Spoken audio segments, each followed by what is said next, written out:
Okay, we've been doing these standard quarter size quick cards here, and I thought I would go with more of a slimline here. But let's tweak the composition a little bit. I've done several of these ones right here with the three stamps here, the mystic trees on the right side of the composition.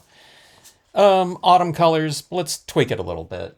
And I just want to show you that I've designed these stamps to be used by themselves in conjunction with other stamps, but they also can be used in conjunction with themselves, so you can repeat the imagery. And let's just do an example of this one right here in creating a quick scene. All right, so in creating quick scenes, I just like starting off these days with a pre-printed paper. In this case, this is a different version of another vintage styling that comes in a multi-pack. And it seems like, when you get those types of packs, they come in kind of multiple patterns, like, I don't know, 5 sheets of 5 different patterns or something like that. Okay, but let's see, before I get started on the designs there, let's stamp out a little moon here. I think the moons look really great on this paper. Sometimes I didn't think it would match very well because this is really white, and I thought maybe more of a beige type of sphere here, be it a sun or a moon, would look better. But the thing about this pigment ink, it's not really that opaque, so it the color of the paper shows through. Unless, I don't know, unless you put maybe like 5 layers of it down or something like that, I think it's going to be the end result will be representative of what you are applying this over, because this is more translucent than opaque. So, like I said, a little bit of the paper surface will show through. Okay, so in this case, that's a good thing. A lot of times I wish white pigment inks were more opaque. I guess the ideal thing would be to have some of both, a little bit more of a translucent and sometimes a little bit more opaque. But they don't have that yet, so I don't know. That's always been one of my wishes throughout the years. Okay, so I'm going to use a Brilliance ink on this paper. You can use a StazOn or something like that. I'm trying some different inks and some different combinations here, just to kind of mix things up, and I want to see what works too. Okay. So let's see. I'm going to stamp this. I have a word stamp as well, so I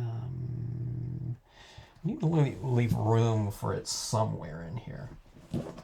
Okay, so scenic stamping components. You don't always have to use the entire stamp. Unlike a lot of times, most stamp designs out there are centrally focused things, objects. So they would look kind of strange if you just stamped, portions of them. Not all stamps out there, but a lot of them are. Okay. A good example would be a word stamp. You're not going to stamp like a partial word or something like that, in a whatever scenario you're doing. Okay. But right here, I didn't stamp out this right side of it, but right here, we're going to go with the right side and leave some of the left side out. So on this one right here, I just left off, I don't know, maybe 1/4, of the area out here. But on this one right here, I'm leaving out about half of the design's going to be off the page. So these, you can stagger this like this, and it makes for a pretty fun style of application like that. Now I'm going to go again with this one down here, so we create this little serpentine type of scenario through this field, I guess. So every time you do this, you want to kind of alter your usage of it, okay? So on this one right here, I'm not going to match it up right with that one. Okay, so I'm going to put this one more over here and maybe off the page. Okay, so I want to kind of eradicate as much as possible the feeling or the visuals of repetition. Okay. Repetition can be fine, but you don't want repetition and kind of monotony. All right. All right, so you have this little setting right here. This could be water or it could be land, whatever you want. If I put some little boating, individual in there, then it's going to be reflective of water. Um, you know, this little fishing boat in here could be like right in here somewhere. We can put a little bit of a reflection of the moon down here on the water, something like that. It's all up to you. You can make it a Halloween scenario. Put a little like creature like this in here, or something like that, or a skeleton laying down. Something. I don't know, a little fun little scenario like that. I'm going to add in some of my little rocks. I just had them. Where did it go? Because I wanted to change things up slightly. Here's my word stamp. It just says silence. I'm wondering if I have room for it in here. I was thinking I could put it like right underneath the moon as well. Up there, it might be a little bit too dark for this one, so I guess I can put it over here. You do one of those things where you do like a word stamp up here, word stamp over here, and word stamp down here, because everything's kind of zigzagging around in here. And that can be fun, using multiple word stamps. Okay, here I got it. I want my little pebbly rocks down here just to create a little bit of more of a foundation for these little outcroppings of rocks and trees. Like so. So I'm using multiple impressions of this to get lighter impressions there. And it kind of makes the mystic trees image, it kind of makes them sit into the image a little bit more, the surface a little bit more. All right, now let's see. Oh, I think I am going to stamp this. It might be a little bit dark in there, but who cares? I'm saying it's a little bit dark in the background for it, but I kind of want it in there, I think. Let me get a visual of it. Put it down here as well. Yeah, that's really dark too.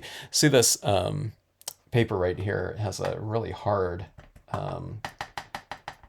vignette going on in the full sheet of paper, but I've cut it, this part off over here.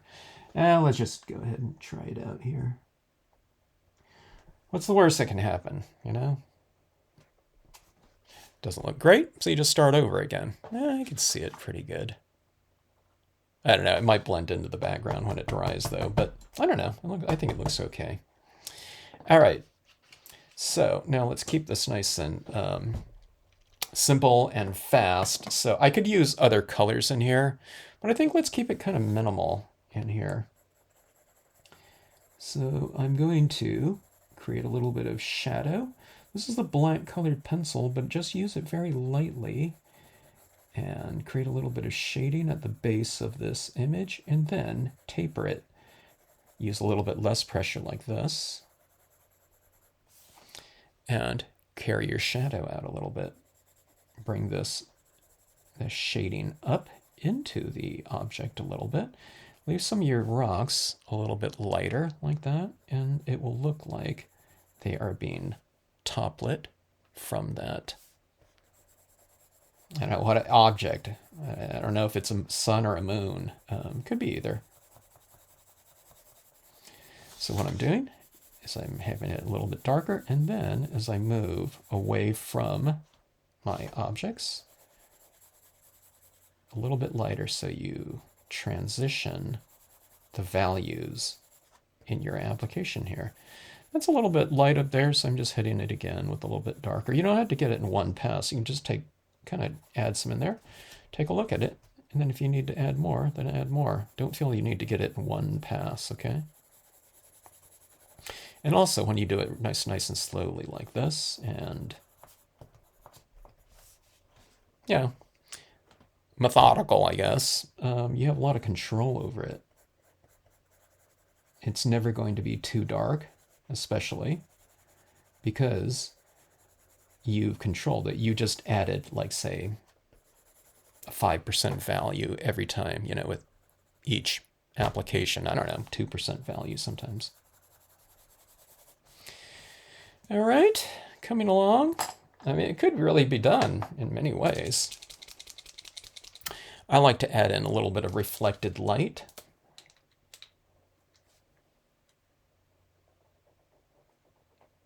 This stands out pretty good against this type of paper. So I'm putting some little highlights on the side of the tree facing the moon. Right up here, we can have some highlights on some of these rocks on the top side of the rock.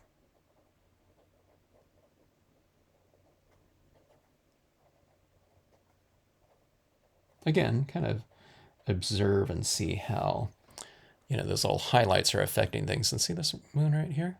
Let's put a few highlights right here too on some of these rocks. See now that light, I said moonlight, I don't know, I guess to me it's a moon. I want it to be a moon or something.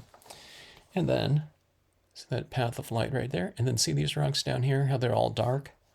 Just maybe on the top surface of a few of them. Oh, and here's some more of these trees. I could put a little bit of highlighting there. Yeah, same here with those ones, maybe.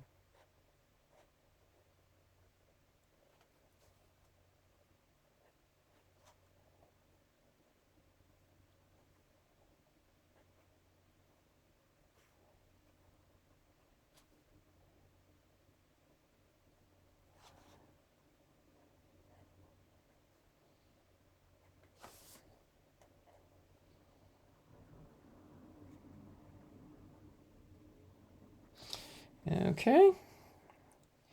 And I'll tell you what, let's add something different in this one. What are we at? 12 minutes? Pretty fast. Let's add this little rider down here. This is called the Lady Rider.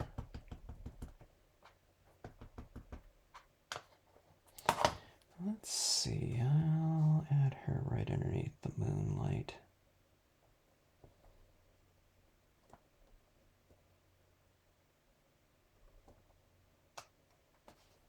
Something like that. Quick and easy card. A little slimline action. Fast and effective, like that. You have your lighting in here. You have your shadows and reflected light. Reflected light creates a visual dialogue. You have the source of light, and then you have these little reflected light elements. See, that's just like a couple dots down there, reflecting that light back up at that, you know, the light source like that. So it's really kind of fun to do. Now, what you would do is I would recommend, you know, not just leaving this card like this, but, you know, get it matted up or a little bit of a frame or something like that. Stabilize it. This is just like really inexpensive, you know, like printer paper, you know, or you can print out documents or something like that to make it look kind of aged and, you know, cool looking. I think that's some of the examples that I saw used, or how this kind of vintage paper was used. It looks really cool for documents. Okay, thanks for watching. Hope you enjoyed it. And as always, look forward to seeing you on the next video.